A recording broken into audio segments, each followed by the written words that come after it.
Sa isang liblib na baryo sa Visayas, may simbahan na matagal nang hindi binubuksan. Hindi dahil sa sira ito, kundi dahil sa kampana.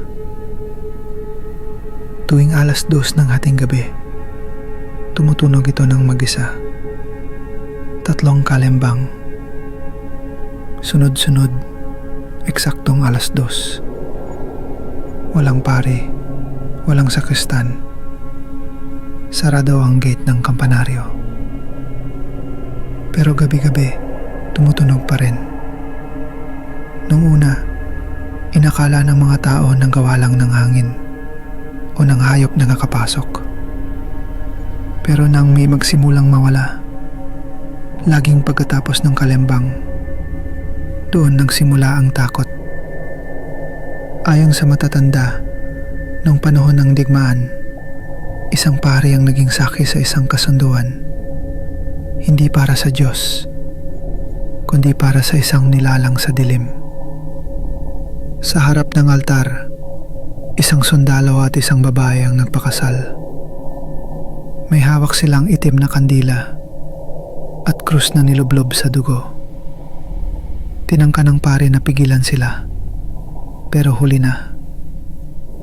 Mula noon, isinumpa ang simbahan, at ang sinumang makarinig ng kampana sa hating gabi ay tinatawag. At kapag hindi sumagot, susunduin. Dumating si Rico, isang manunulat mula Maynila. Curious, matapang, mapanghamon. Gusto niyang patunayan na katangisip lang ang kwento. Nakiusap siyang matulog sa lumang kumbento, malapit sa simbahan. Sabi ng matandang tagapag-alaga, kapag tumunog ang kampana, huwag kang lalapit, huwag mong buksan ang bintana, huwag kang titingin. Tumango lang si Rico. Bitbit ang journal, ang recorder, at ang tapang.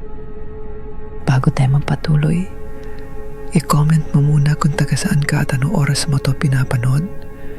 Gusto ko malaman kung sino-sino at taga saan ang mga nakapanood ng storya na to. Ready ka na ba sa karugtong ng ating takutan? Huwag kang bibitaw. 11:30, tahimik.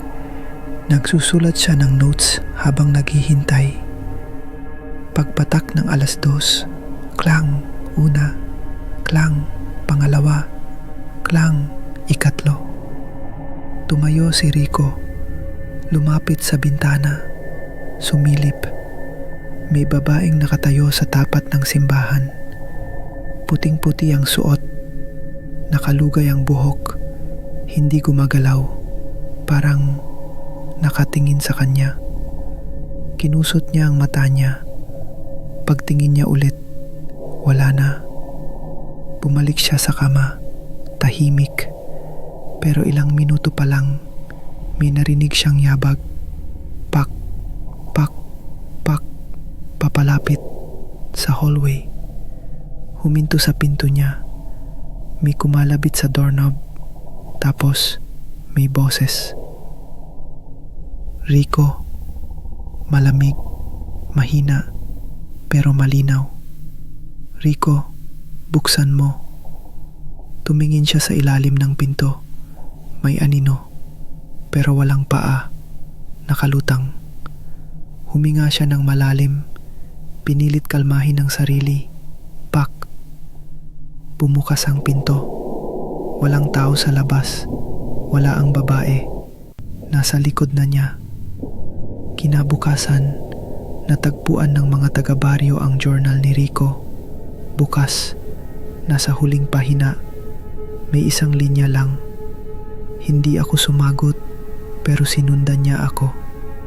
At mula nun, hindi na lang 3 kalimbang ang naririnig tuwing 2:00, 4 na.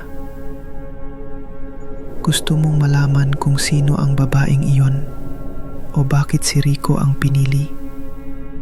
Comment part 2 at i-follow ang Tintat Lagim para sa mas marami pang